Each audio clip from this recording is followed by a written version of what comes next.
Welcome to the Be Your Soul podcast. I'm your host, Sky Bradshaw. In today's episode, we discuss elevating healthy voices, and each of the three segments build a little deeper into the topic. So be sure to listen through to the end for helpful tips, tools, and guidance on how to do the work.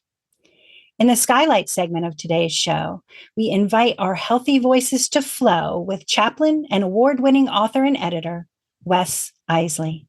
But before we dive into the Unclouded Heart segment for spiritual messages of wisdom, let's invite ourselves to become present in this moment within our body, mind, and energy. Take a moment to invite yourself to take some deep and cleansing breaths in through your nose and out through your mouth.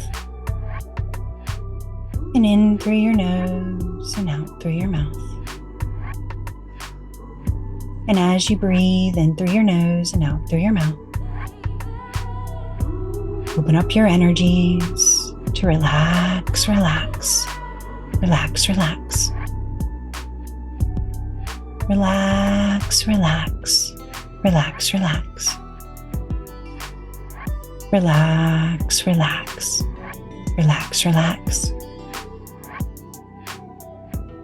And as we breathe into this space of complete relaxation, we open up our energies to the ancestors, loved ones, and friends to come together today to heal and guide us and lift us to the highest version of ourselves in the light of the universe.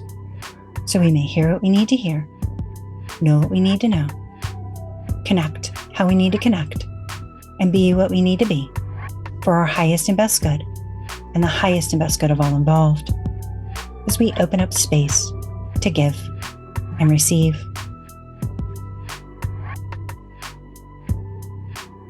Elevating healthy voices.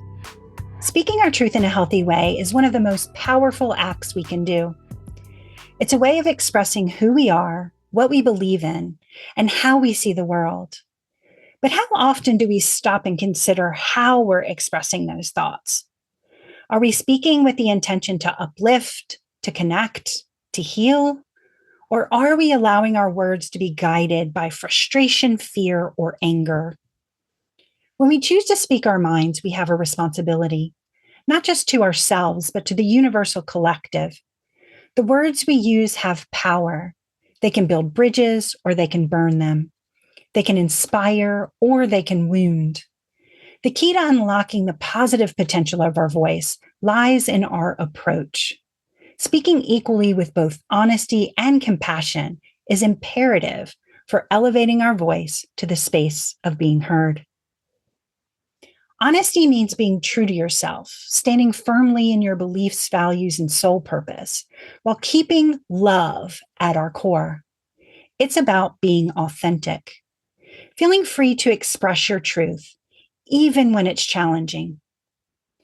However, honesty without compassion can be harsh and wounding, leaving others to feel hurt or defensive. Honesty without compassion can actually have the reverse effect of what we're trying to accomplish. It can leave us bound into discord and disagreement, getting little healing done. This is where balance is essential. Compassion is the gentle touch that allows your truth to be shared in a way that others can understand and accept it. From an energetic standpoint, words carry significant power and leave lasting impressions. When we raise our voice to align with the vibrations of love, compassion, and acceptance, we simultaneously uplift the collective energy around us. Our words act as small energetic magnets released into the universal source, while also reflecting back onto ourselves. These words hold the power to create or destroy by understanding that like energy attracts like energy, and that energy multiplies upon itself. We can see the profound impact of using elevated, compassionate voices. This practice not only transforms our own lives, but also positively influences the collective energy of the world around us. When you choose to share your thoughts with a healthy and elevated voice, you set a powerful example for those around you. By speaking your truth with honesty and compassion, you demonstrate that it's possible to communicate openly without causing harm. This kind of authentic expression naturally encourages others to do the same, creating a ripple effect of positive communication.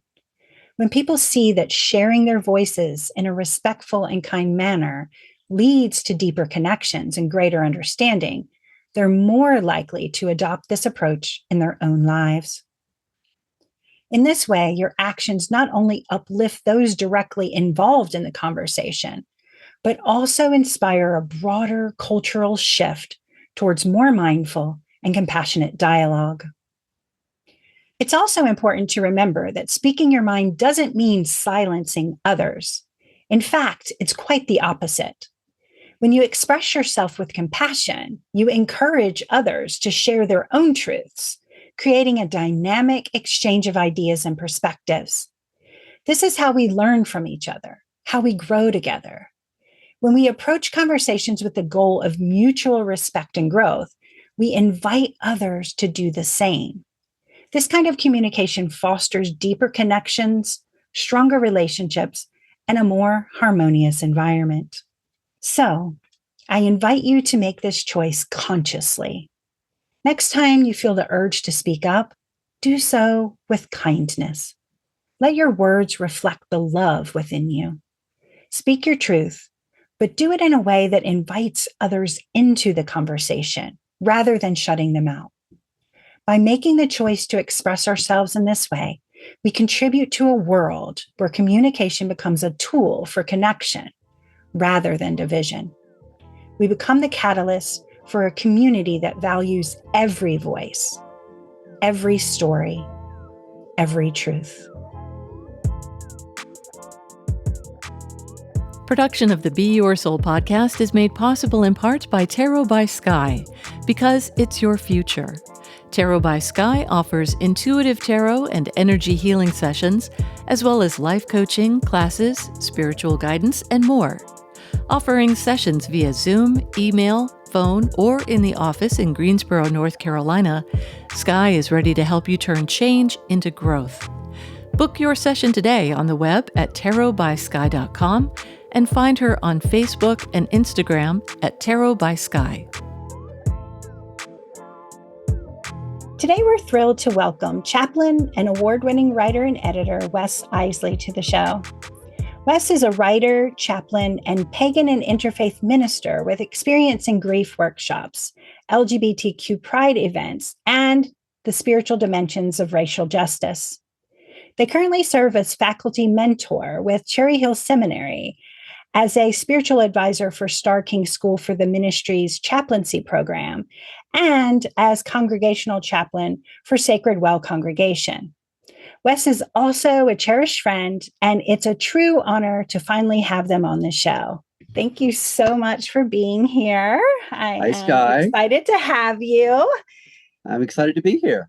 Thank you so much. So today we're talking about elevating healthy voices and how uplifting our voice in a healthy, informative way supports others' growth. And I always try and frame like who would be a really great person, a juicy conversation to have this with. And of course, when I was thinking of what I wanted to talk to you about, this was the topic that came forward for me. So I'm grateful to have you. Thank you. So when we think of that, I have a firm belief that intention, kindness, and clarity encourages others to join in a loving and supportive path when it comes to healing. One of my mottos personally is truth brings choice. So when we look at something just as it is, then we get to make choices based on that in a way that we can say, okay, well, this is where I am. And if I make choices and decisions based on that, then it helps me move in a kind and compassionate manner to the next step. Whenever we're kind of going from denial or assumption or what we wished it was, then the choices we make can be a little bit different because we're not starting where we are. So in your experience, especially when it comes to having that supportive tone to create a positive environment, what have you seen in this area? How does that play into what you do in the world?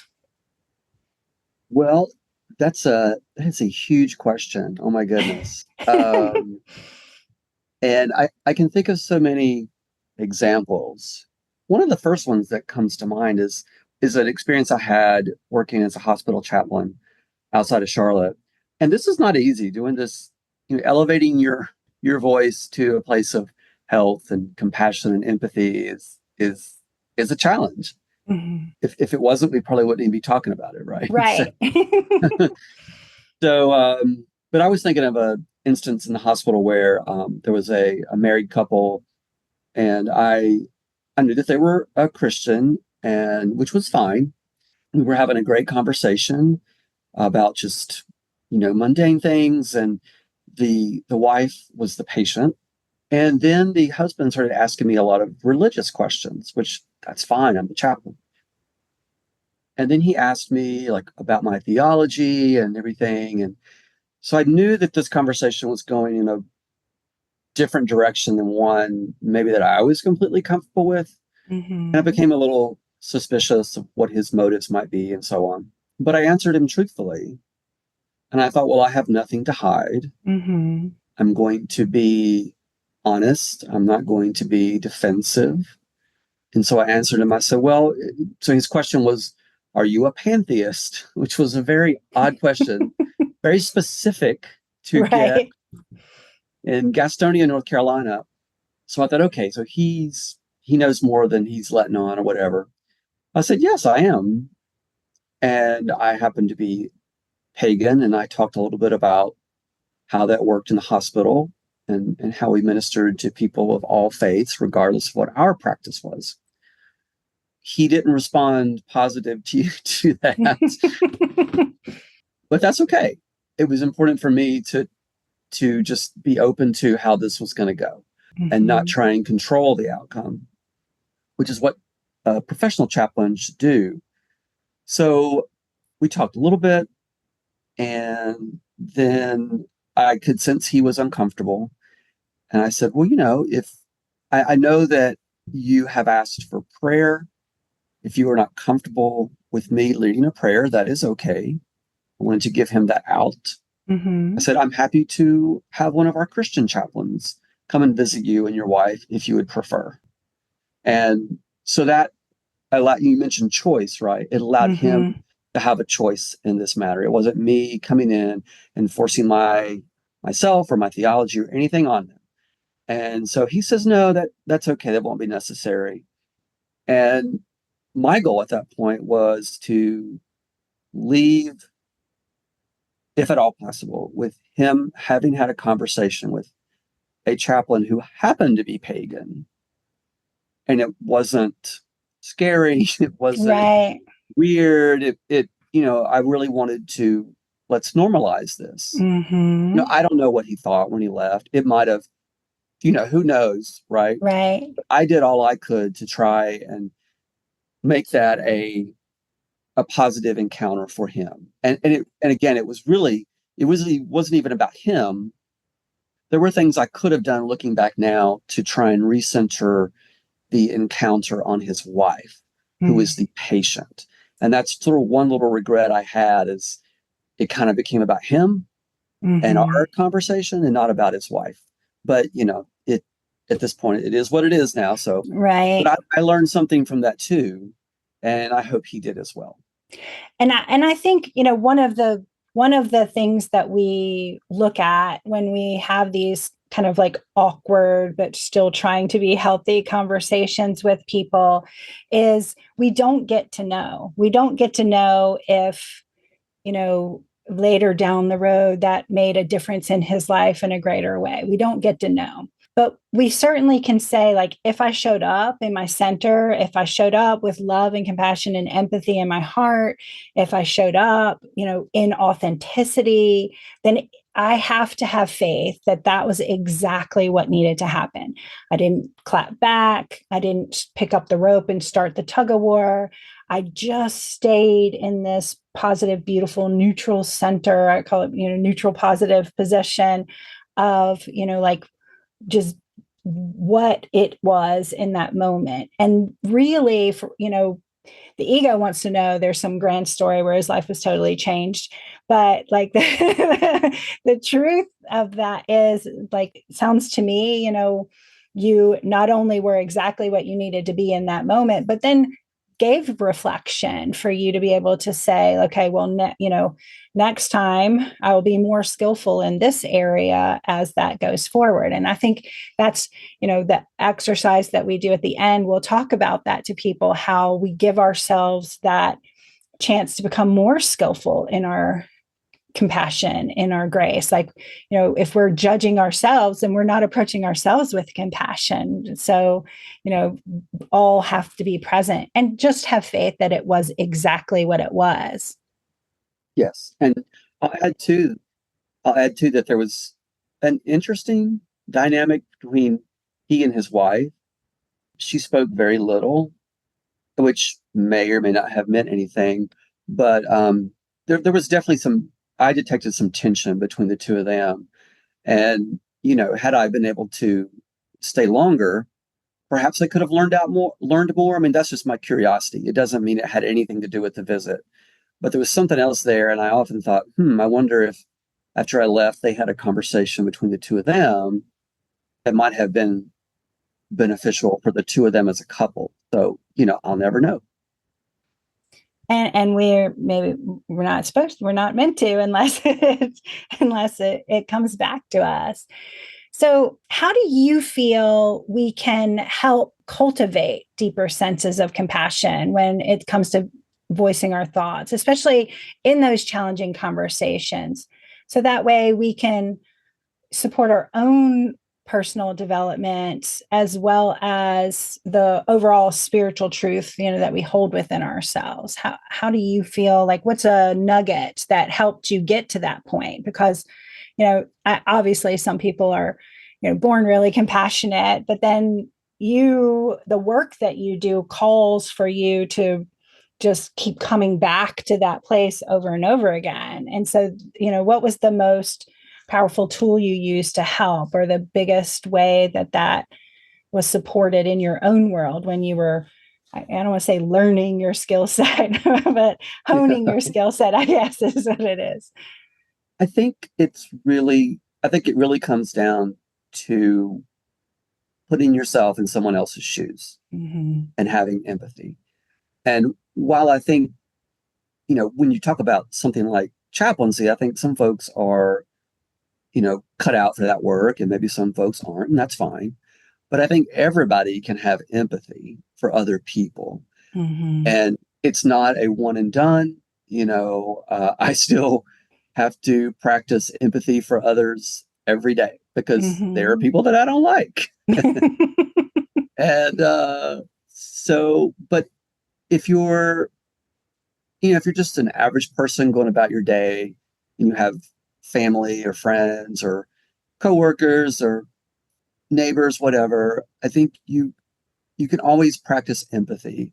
And it's work, but I think it requires regular reflection just throughout your day.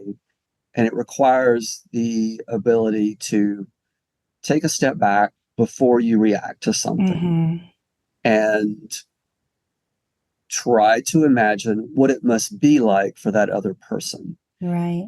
This does not mean you excuse their behavior, which can be negative, so on. This is not about that.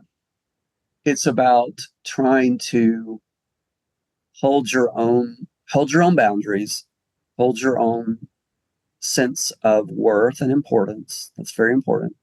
But simply to allow them to be who they are. Right. Maybe they're not a great person. Maybe they've got a lot of bad things in their life. Maybe they have you don't even know maybe what they're going through. You have no idea. They could have had a bad day before you encountered them. They could have all kinds of drama and problems and challenges in their life that maybe you've overcome. You might have all kinds of things in common with them. So it's tricky. You can't control the outcome necessarily, but when you approach it with reflection and empathy, I think it can work out for the best of everyone involved. It Mm-hmm. might not be as explosive as it could have been. And that's a good thing, right? It doesn't mean you won't have tense or stressful encounters. You might have to end a relationship. These are things that Mm-hmm. still happen.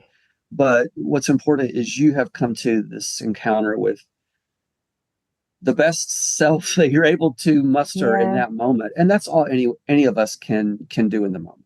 Right. And also just understand that maybe what they're doing. Like if their best self is a jerk, like in that moment, like they're maybe that's the best they've got right now, like you're saying. And it's not, to me, like, my favorite Haitian saying is do not anger at the donkey for not being a horse. And so, it's like if we can recognize part like in that empathy, like part of it being like that's just who they are, which in turn rolls us into the medicine or the salve of like not taking it personally, which says, if we can say, all right, that's where they are in life. I have no control over that. I only have control over what, how I interact with it, not meeting them on the level of, fear, anger, frustration, aggravation, staying in my heart center, staying in that place of empathetic viewing, of understanding, like, maybe they'll rise with me, maybe they won't, but that's not my job. My job is to stay in my heart center and also understand that, like, that is, how what they think, how they're doing is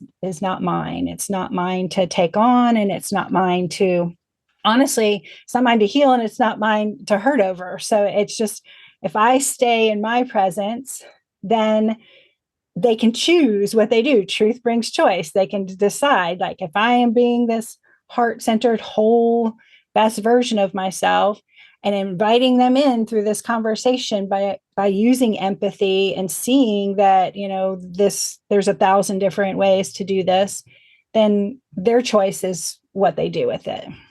Right. And one of the things that helped me the most, I guess I would say, is realizing that everyone doesn't have to like me. What? Everyone doesn't like you. What? That's crazy. I mean, clearly they're not right, but but but I grew up being someone who really wanted to be liked a lot and still have a perfectionist streak and so on. And as I aged and matured and learned lessons, that wasn't as big of a deal. But I will say that I remember, again, going back to hospital chaplaincy, part of our education was really helpful. And going into a hospital setting, which was very different for me because I had been in publishing before that. And here I'm going into doctors and nurses and all these people that have so much expertise that I don't have. I really was insecure about them liking me and wanting me to be there as a chaplain and so on. And my supervisor said, you got to let that go. So there are going to be people who don't like you for all kinds of reasons. They're going to be busy at their job and they don't want you there. They're going to be anti-religion. They don't want a chaplain there. It could be anything. And it has nothing to do with you. So you got to And let plus, that it's go. a pressure situation. You're not going to the park picking flowers with people. You're going into a Right. situation where everyone, from the people working to the people, patients to their family, everyone's in a pressure situation. So Yes, you almost kind of got to expect that. absolutely. And so, but I think that helped me in other areas of my life, whether it could be someone I want to be a friend with or I want to be neighborly with. Maybe they just don't care for me. And again, I can't imagine, but but that's okay. And so we may bring something into an encounter, even if it's someone that we know well, and even if we have a connection with them. It's just, there everyone has their own capacity for relationship and their own anxieties and so on. And sometimes we just have to remain humble and realize Mm-hmm. I might be a lot for them in this moment. And Right. that's okay. I don't have to change it. It's okay for them not to like me. and you have to come to peace with that. One of the lessons I had to learn in that is that, like, I think one of my purposes on this planet, like, and it's a passive purpose, not an active purpose, is to be reflective, to be a mirror for people. So, some people especially in personal relationships, some people in personal relationships like see me and then they see the reflection and what they want to work on and how we can grow and then some people see that and they're like, I don't want to look at that. Why do you keep showing it to me? Like, get out of my face, and really like come forward like in a not liking me sort of way because of whatever that synergy is. And it can be tough. It can be tough to want a deeper connection with someone who like has that feeling where you're like, Yes. and I know I'm a lot. So like, it's like, all right, I'm a lot. I can get it. Right. But that's the same part of like compassionately and empathetically understanding. I'm not, at least now I've learned to a point where I'm not trying to force healing on anyone. And Yes. and that's okay. Like we work in that truth brings choice, like center of like elevating the healthy voice, letting it be the loudest in the room. Then we're not trying to control or manipulate what their unhealthy views are. We're just, I always say, like, I shine the light, you do the work. And so, Yes. And another thing, this is in chaplaincy, it's a big thing. But when you think of folks' spiritual growth, it's tricky because, we all, I think, like to think that, ooh, we're at the pinnacle of growth and we know everything and we're all centered and happy and blah blah. And we can look at someone else and go, oh wow, they need so much and I could do so much to help them. yeah, right. That's the ego. That's your That's ego, ego. sure. But sometimes you can see where people, could benefit maybe from something that but again, that's not your place to do that. And so, in the hospital, I would often see folks who, they obviously they were there, they were in crisis, whatever the situation was.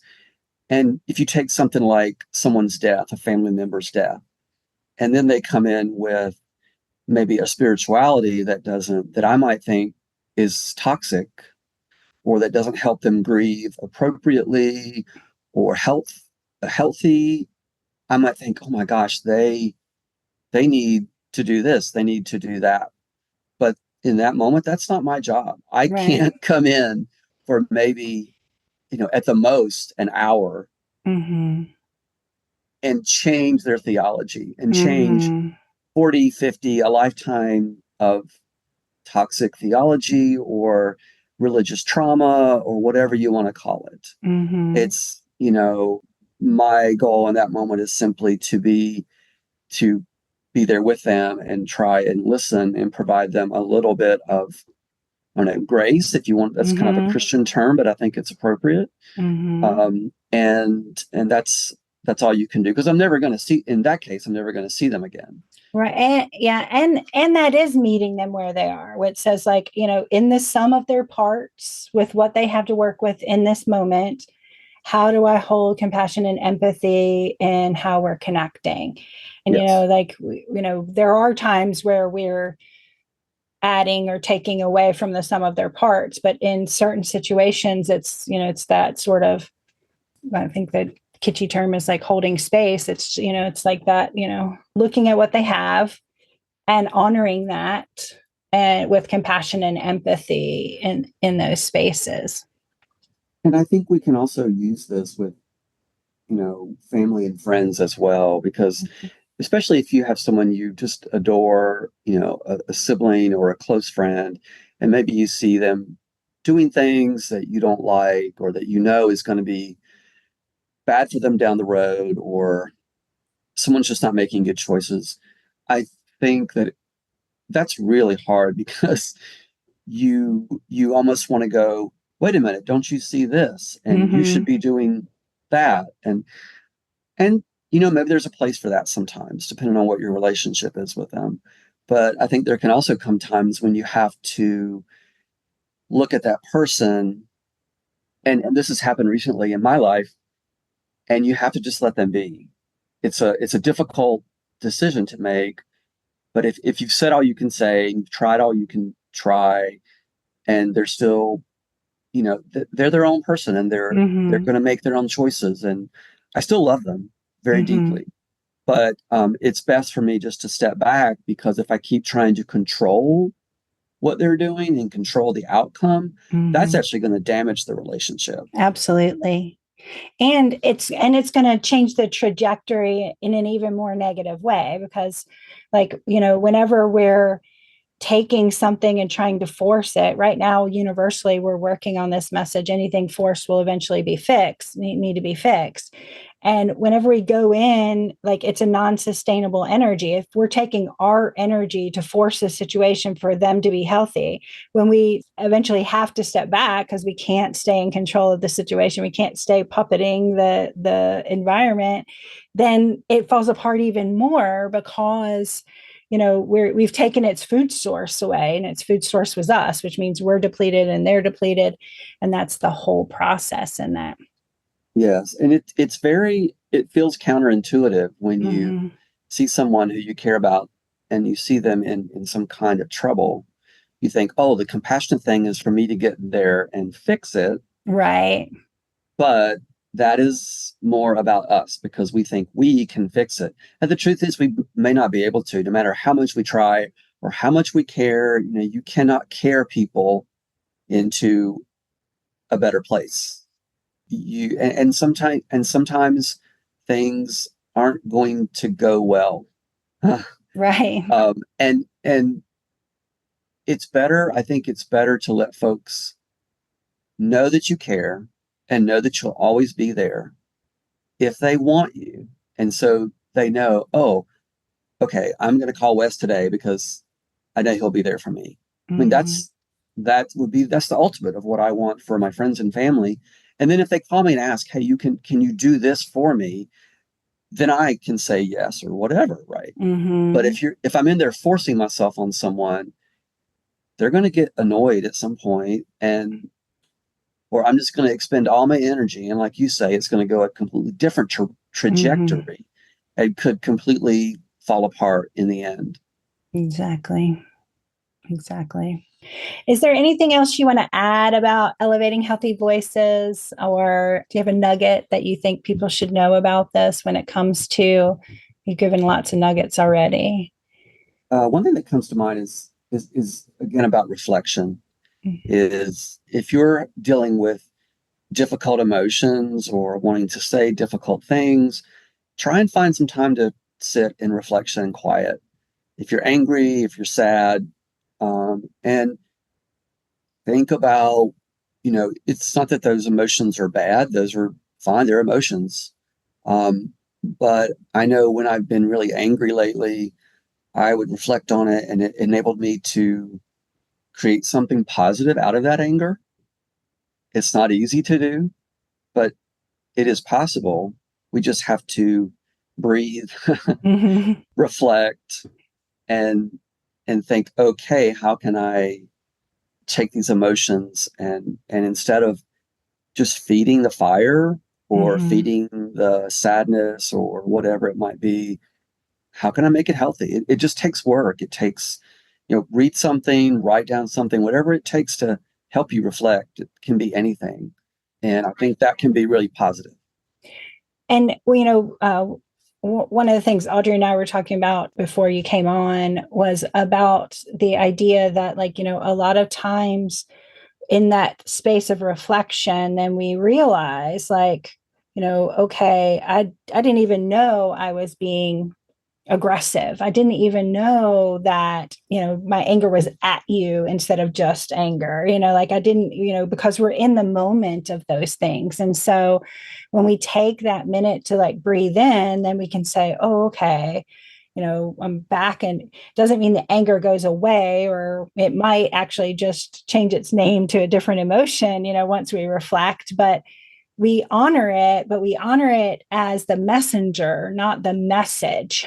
And so then when we get to bring the message forward, we can filter it through our heart center. We can filter it through that space of compassion, love, empathy, even for ourselves. And that allows us to say, oh, okay, I'm quote unquote rightfully angry or whatever it is, but but like, if it only comes out as anger, if it explodes for me only as anger, like you're not going to be able to hear it because it's coming like bullets. It's not coming in a way that you can even, the other person can even hear what you need to say. So when we reflect, we allow it to transform and transmute into something more productive, whether it's productive for our own personal healing or productive for the universe or productive overall. It, in its raw form, it really can't be consumed by anyone else, even ourselves. And so like, refining it through reflection allows it to be consumable, but hopefully, at least with us, or, in some way, to some degree. Especially with something like anger, I always try to ask myself, what do I want to get out of this, or how do I want this to resolve itself? And it takes a little time to answer that, but I think that's a good way because it starts me thinking beyond the surface level and digging down to what I'm really angry about, and Right. what would really make the anger, what would diffuse the anger. Like what would the opposite of this look like if that solution based. So I ask every guest 3 questions. And so here we go. The first one is, what do you think it means to be your soul? I think it means, it makes me think of recovering childlike wonder. Be your soul, that sort of person you are in your most unguarded, joyful moments. That's your soul. And it can be different things at different times, but that's what it means to me. Yeah, I love that. So the second question is, what is one thing that you do no matter what to be sure you get your self-care every day? Well, I wouldn't say it's no matter what, because sometimes I do get distracted, but more often than not, I take 5 minutes every day, usually in the morning, and I have an altar at home, and I light a candle, just sit quietly for 5 minutes, and I let whatever comes to mind be there. It might be thinking about to-do lists, or it might be an emotion, and that's fine. It doesn't have to be any grand, great spiritual vision. I just sit with that for 5 minutes, and it's amazing to me how much that can center or help me focus on what's important for my day, or why I feel a little disjointed or upset or whatever. So I really try to make that happen every day, and that feels like a good thing. Yeah, absolutely. And it's that, again, like we were saying, like coming back to the center, where it's like, okay, I'm starting where I am with who I am right now in this moment and get to build from there. So, what does feeling centered and balanced look like to you? Well, it doesn't always come. There are days when I go, well, like I sit for 5 minutes and I go, oh, okay, I didn't get much from that, but that's okay. I think, but I think when I do feel centered, it's just this clarity that comes over me where I feel very centered in just who I am and what I want to accomplish and in any given moment. And I feel like my intention is clear. It's just this sense of clarity. And I think sometimes it's a little effort to remain clear, but I can see that I know what my goal is, or I know what my intention is. And if I just try and keep that in mind, then I still can feel centered, or I can come back to that feeling of being centered. I hope that makes sense. Yeah, absolutely. It does. It's that like home within yourself. So if you've got that home to come back to, no matter what I always joke whenever I'm teaching and say monk in an airport, like so Right. like centered here, chaos here, like Yeah. we can still have a place to get Yeah. back to. Yeah. It feels like, so I have where I live, there are these stone steps. And, so when you sit on those, like it really feels very stable and solid, and you can Mm-hmm. feel the rough stones and everything. And so if in my mind, I feel that stability, Mm-hmm. that's how I describe it, then I know, okay, today I feel centered. Mm-hmm. Nice. Thank you so much for being here. Do you have any upcoming? I know you just spoke in the world, and that was really great. Do you have any other speaking engagements, any other No, classes, courses, workshops coming up that people might need to know about? nothing right now. I'm on Facebook. If folks want to follow me, I generally just post spiritual matters and topics. I'm on Facebook under Wes Isley. I don't have anything scheduled at the moment, but that can change. So if folks want to follow me, they're welcome to. I did a workshop at Mystic South in Atlanta, but they don't do any recordings. Okay. Unfortunately, you had to be there, but they do one every summer in Atlanta.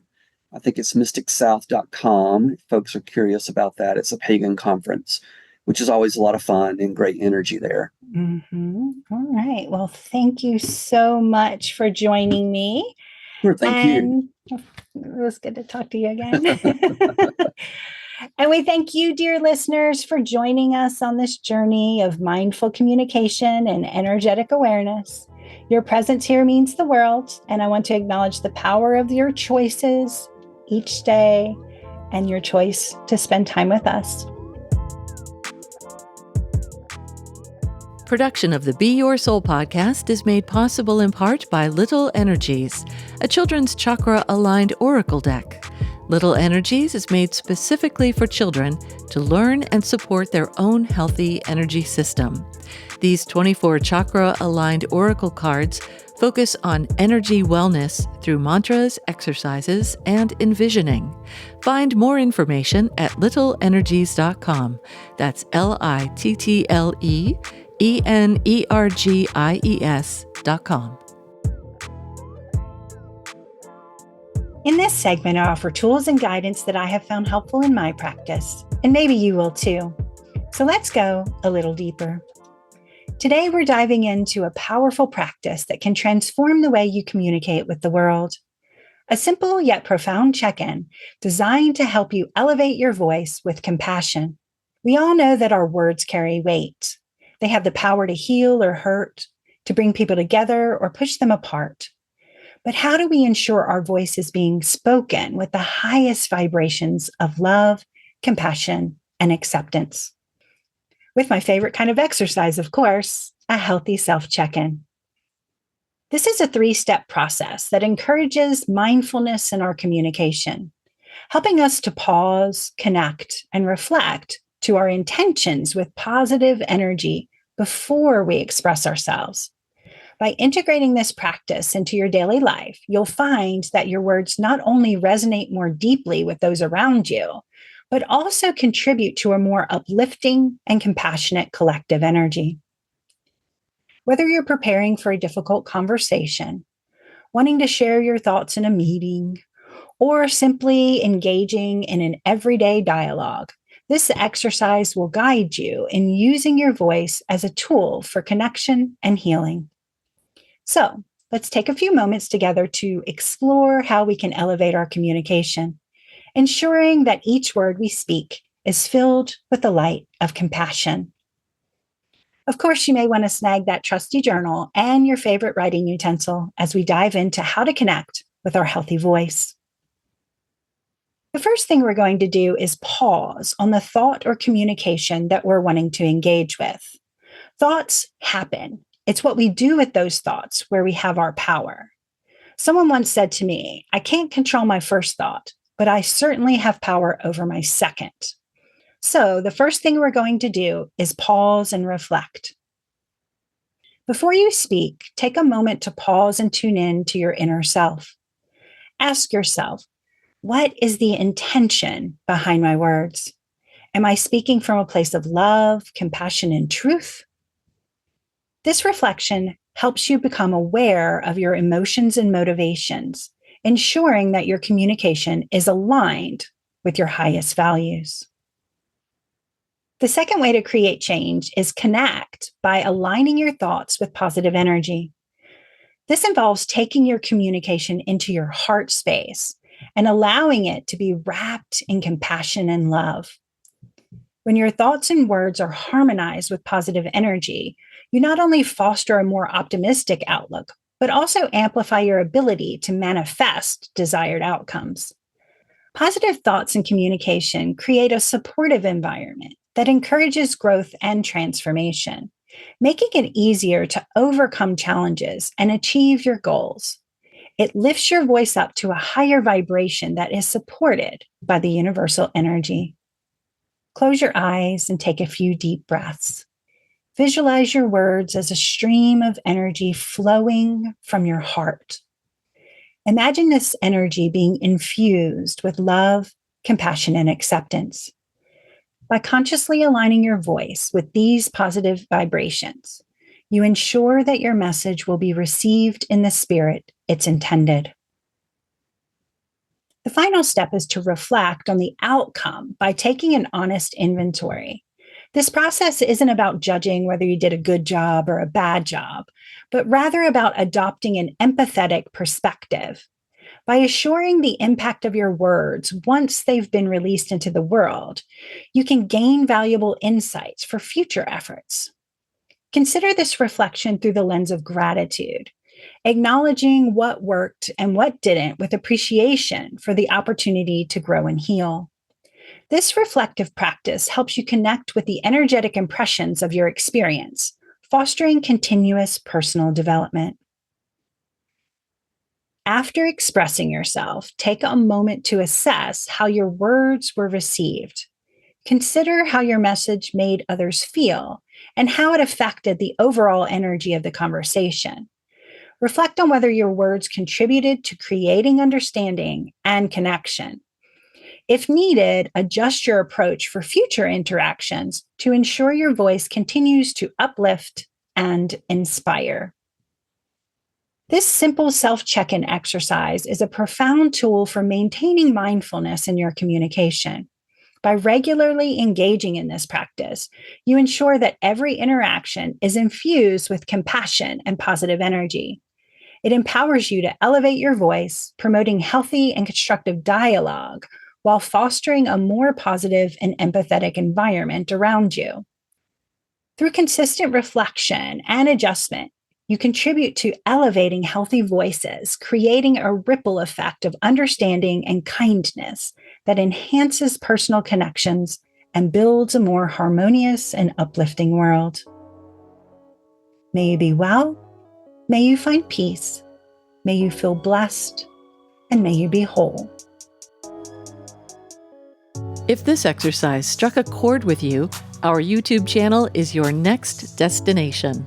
Dive into a treasure trove of free master-level content designed to unravel real-life understanding of the energy system and its real-world applications.